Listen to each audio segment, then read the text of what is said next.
8 मई 1999 six northern light infantry के captain Iftikhar और lance हवलदार अब्दुल हकीम 12 पाकिस्तानी सैनिकों के साथ कारगिल की आजम चौकी पर बैठे हुए थे। उन्होंने देखा कि कुछ भारतीय चरवाहे अपने मवेशियों को चरा रहे थे। पाकिस्तानी सैनिकों ने आपस में सलाह की कि क्या इन चरवाहों को बंदी बना लिया जाए, लेकिन उन्हें जाने दिया गया। करीब 1.5 घंटे बाद ये चरवाहे भारतीय सेना के 6-7 जवानों के साथ लौटे।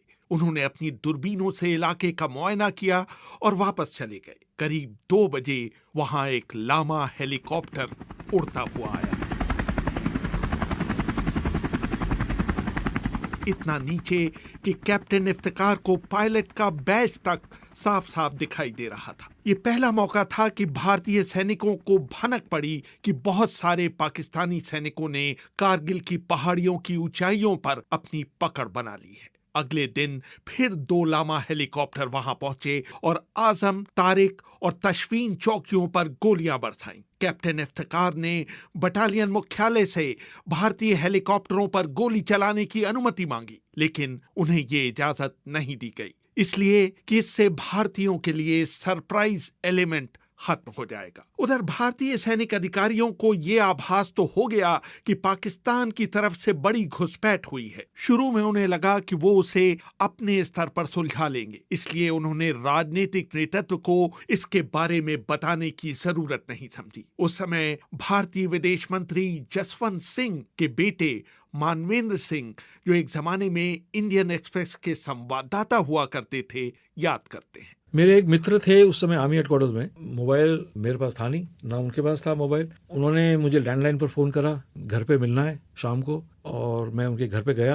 आर्मी हेडक्वार्टर्स में उनकी पोस्टिंग थी। फिर उन्होंने मुझे बताया कि वहाँ कुछ गड़बड़ है, क्योंकि किसी बल्टन को तुरंत मैंने हेलीकॉप्टर के मार्फत ऐसी डिफिकल्ट क्षेत्र में पूरे यूनिट को भेजा है। कहीं कहीं कांटेक्ट हुआ है इन्फिल्ट्रेशन से। उनको भी जानकारी नहीं थी कि इन्फिल्ट्रेशन किसका है, आतंकवादियों का है या सेना का। रात को मैं लेट आया, इसलिए रात को तो मैंने फादर को बताया नहीं। सवेरे में जल्दी उठा, उनके वो भी जल्दी उठते थे। फिर मैंने उनको बताया कि कुछ गड़बड़ है और आप पता करिए, आपको जानकारी ज़्यादा मिलेगी मेरे से। फिर उन्होंने स्वर्गीय जॉर्ज फर्नांडिस को बताया। फिर आगे जाकर ये बातें और फर्नांडिस शायद रूस जाने वाले थे अगले ही दिन, वो कहीं जाने वाले थे। उन्होंने फिर ब्रीफिंग के लिए बोला आर्मी हेडक्वार्टर्स में। सवाल उठता है कि लाहौर शिखर सम्मेलन के बाद पाकिस्तानी सैनिकों के इस तरह गुपचुप तरीके से कारगिल की पहाड़ियों पर जा बैठने का मकसद क्या था। इंडियन एक्सप्रेस के सह संपादक सुशांत सिंह कहते हैं, मकसद यही था कि भारत की जो नॉर्दर्न मोस्ट टिप है, जहां पर सियाचिन ग्लेशियर और बाकी जो जगह है, उसकी जो लाइफलाइन है, वो जो एक रोड है NH-1D को काटने के लिए और उसको डोमिनेट करने के लिए, वो कुछ ऐसी पहाड़ियों पर आना चाहते थे जिससे कि जो रसद का सामान और जो लॉजिस्टिक सप्लाई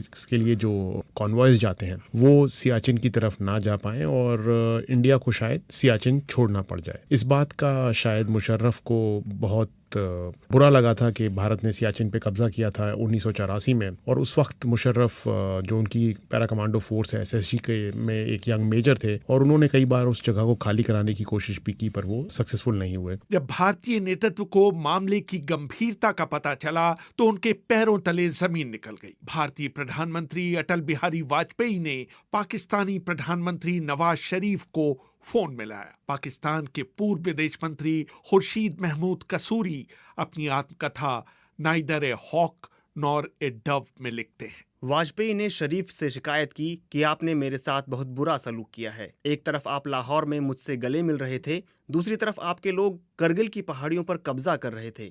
नवाज शरीफ ने कहा कि उन्हें इस बात की बिल्कुल भी जानकारी नहीं है। मैं परवेज मुशर्रफ से बात कर आपको फोन मिलाऊंगा। तभी वाजपेयी ने कहा कि आप एक साहब से बात करें जो इस वक्त मेरे बगल में बैठे हुए हैं। नवाज शरीफ उस वक्त हतप्रभ रह गए जब उन्होंने फोन पर दिलीप कुमार की आवाज सुनी। दिलीप कुमार ने उनसे कहा, मियाँ साहब, हमें आपसे इसकी उम्मीद नहीं थी, क्योंकि आपने हमेशा भारत और पाकिस्तान के बीच शांति के समर्थक होने का दावा किया है। मैं आपको बता दूं कि जब भी भारत और पाकिस्तान के बीच तनाव बढ़ता है, भारतीय मुसलमान बुरी तरह से असुरक्षित महसूस करने लगते हैं और उनके लिए अपने घर से बाहर निकलना भी मुहाल हो जाता है। सबसे ताज्जुब की बात थी कि भारतीय खुफिया एजेंसियों को इतने बड़े पाकिस्तानी ऑपरेशन की हवा तक नहीं लगी। भारत के पूर्व उपराष्ट्रीय सुरक्षा सलाहकार और पाकिस्तान में भारत के उच्चायुक्त रहे सतीश चंद्रा बताते हैं। RNAW did not detect it. पर जो सवाल खड़ा होता है, could they have detected it? इन्होंने कोई फोर्स एडिशनल नहीं ली वहाँ। रॉ की डिटेक्शन होती है जबकि अगर आप फॉर्मेशंस मूव करोगे, तो उन्होंने तो 1 या 2 मैक्सिमम एडिशनल बटालियन उस एरिया में डाले। हमने बहुतों से इंटरव्यू की, आईबी से भी बात की हमने, तो आईबी ने कहा कि हमने देखिए 52 इनपुट्स या इतने इनपुट्स उनने कोई नंबर दिए, ये दिखाता है कि वो कैसी चीज़ें थी कि यहाँ पे ऑर्डिनेंस डंप हो रहा था, यहाँ पे थोड़ी बहुत मूवमेंट थी। हमने कहा कि भाई ये तो हर साल होता, जैसे कई लोकेशन पे हेलीकॉप्टर आए वो हर साल आ रहे हैं। तो जैसे कहते हैं ना, स्मोकिंग गन एविडेंस कहीं नहीं था। हाँ, अगर फॉरवर्ड पोजीशंस पे फौज होती तो उनको नज़र आता और डिटेक्ट होता। जहाँ पे फौजेज आगी थी और एक अफसर ने तो डिसोबे भी कर दिया ऑर्डर्स, उसने विड्रॉ नहीं किया, वहाँ पे कोई इन्फिल्ट्रेशन हुई नहीं। फौज जो होती है, इट इज़ नॉट ए चौकीदार फोर्स। फौज जो होती है वो जंग के लिए होती है, जहाँ पे अटैक होता है। It is not to do BSF job. लेकिन इसके बावजूद इसका जिस तरह से भारतीय सेना ने सामना किया, उसकी कई हलकों में आलोचना हुई। पूर्व लेफ्टिनेंट जनरल HS पनाग कहते हैं, मैं कहूंगा कि एक स्ट्रेटेजिकली एक ब्रिलियंट प्लान था कि एक खाली इलाके को, बहुत बड़े इलाके को आके उन्होंने उसके ऊपर कब्जा कर लिया। हमारी जो लाइफलाइन है लद्दाख की, जो रोड जाती है श्रीनगर से जोजिला पास से होकर लेह को और आगे सियाचिन ग्लेशियर तक जो मेंटेन करती है, जो सिर्फ समर्स में खुलती है, उसके ऊपर हावी हो गए।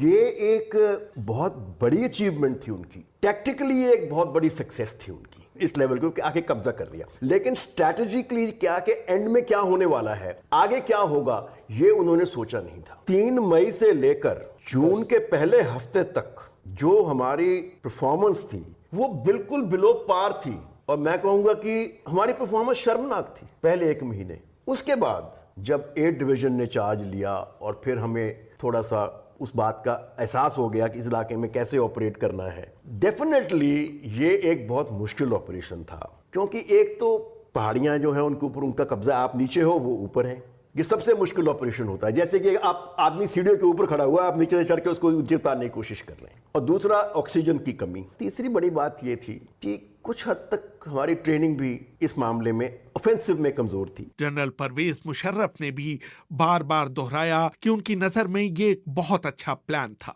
जिसने भारतीय सेना को खासी मुश्किल में डाल दिया था। मुशर्रफ ने अपनी आत्मकथा in the line of fire में लिखा, भारत ने उन चौकियों पर पूरी ब्रिगेड से हमले किए जहां हमारे सिर्फ 8 या 9 सैनिक तैनात थे। जून के मध्य तक उन्हें कोई खास सफलता नहीं मिली। पहाड़ हमेशा रक्षण की लड़ाई में मदद करते हैं। भारतीयों ने खुद माना कि उनके 600 से अधिक लोग मारे गए और 1500 से अधिक लोग घायल हुए। हमारी सूचना ये है कि वास्तविक संख्या लगभग इसकी 2 गुनी थी। भारत में असल में हताहतों की बहुत बड़ी संख्या के कारण ताबूतों की कमी पड़ गई थी और बाद में ताबूतों का एक घोटाला भी सामने आया था। मुशर्रफ के इस वक्तव्य पर सवाल उठाए जा सकते हैं, लेकिन जून का दूसरा हफ्ता आते आते भारतीय सेना के नियंत्रण में चीजें आने लगी थी। मैंने उस समय भारतीय सेना के प्रमुख जनरल वेद प्रकाश मलिक से पूछा कि इस लड़ाई का निर्णायक मोड़ क्या था। तोलोलिंग की लड़ाई एक बहुत महत्वपूर्ण ऑब्जेक्टिव था जो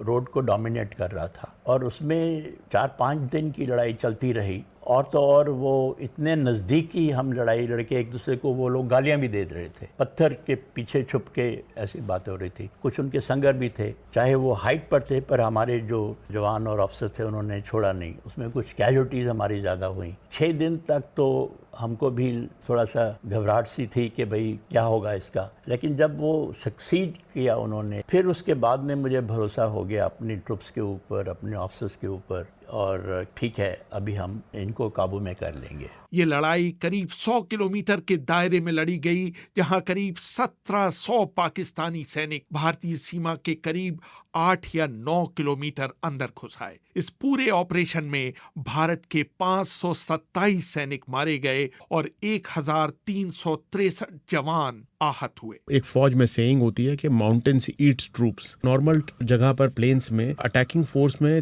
3 गुना होनी चाहिए जो डिफेंडिंग फोर्स है उससे, पर माउंटेन्स में उसको तकरीबन 9 गुना, और कारगिल जैसे माउंटेन पे तकरीबन 27 गुना। मतलब अगर एक जवान दुश्मन का कहीं बैठा हुआ है तो आपको उसको हटाने के लिए अपने 27 जवान लगाने पड़ेंगे। भारत ने इनिशियली डिविजन्स लगाए, उसके बाद एडिशनल बटालियंस बहुत इंडक्ट की गई और बहुत शॉर्ट नोटिस पे इंडक्ट की गई और बहुत आर्टिलरी रेजिमेंट्स इंडक्ट की गई, और वो तो इंडक्शन बिल्डअप होता रहा तकरीबन जून तक। मुशर्रफ आखिर तक कहते रहे कि अगर राजनीतिक नेतृत्व ने उनका साथ दिया होता तो कहानी कुछ और होती। उन्होंने अपनी आत्मकथा में लिखा, भारत ने अपनी वायुसेना को लड़ाई में शामिल कर एक तरह से ओवर रिएक्ट किया। उनकी कार्रवाई मुजाहिदीनों के ठिकानों तक ही सीमित नहीं रही। उन्होंने सीमा पार कर पाकिस्तानी सेना के ठिकानों पर भी बम गिराने शुरू कर दिए। नतीजा ये हुआ कि हमने पाकिस्तानी क्षेत्र में उनका एक हेलीकॉप्टर और 2 जेट विमान मार गिराए। हमारे सैनिकों और मुजाहिदीनों ने कारगिल लेह पर चलने वाले भारतीय सेना के ट्रकों के काफिलों पर कहर बरपा दिया और उन्हें रात के अंधेरों में ट्रकों की लाइट बुझाकर चलने के लिए मजबूर कर दिया। ये पहला मौका था जब किसी लड़ाई को सीधा टेलीवाइज किया गया। लाइव मीडिया कवरेज ने इस लड़ाई को न सिर्फ भारत के घर घर पहुंचाया, बल्कि बाहरी दुनिया को भी संदेश गया कि पहल पाकिस्तान के सैनिकों ने की थी। What you heard right behind you were the sound of Bofors guns directly targeting the top of Tiger Hills, the prelude to the final assault. Also going on simultaneously are multi-barrel rocket launchers also attacking the same positions on Tiger Hills.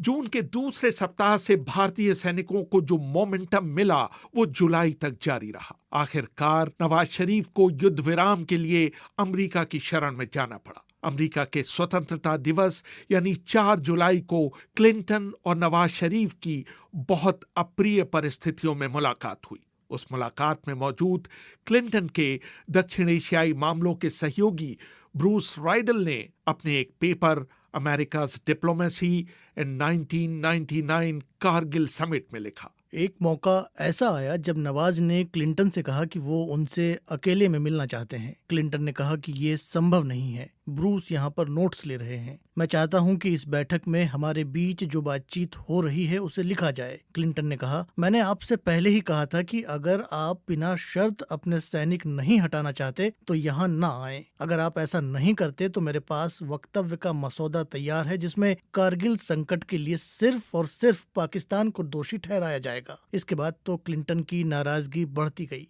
उन्होंने कहा, मैंने आपसे कई बार Osama bin Laden को अफगानिस्तान से पकड़वाने में मदद करने के लिए कहा है, लेकिन आपने अब तक कुछ नहीं किया है, बल्कि आपकी आईएसआई तालिबान और लादेन के साथ मिलकर काम कर रही है। नवाज शरीफ के चेहरे पर हवाइयां उड़ने लगी थीं। पाकिस्तानी प्रतिनिधिमंडल के एक सदस्य तारिक फातमी ने फ्रॉम कारगिल टू द कू पुस्तक की लेखिका नसीम जहरा को बताया कि जब शरीफ बैठक से बाहर निकले तो उनका चेहरा निचुड़ चुका था। उनकी बातों से हमें लगा कि उनमें विरोध करने की कोई ताकत बाकी नहीं बची थी। उधर शरीफ क्लिंटन से बात कर रहे थे। टेलीविजन पर टाइगर हिल पर भारत के कब्जे की खबर फ्लैश हो रही थी।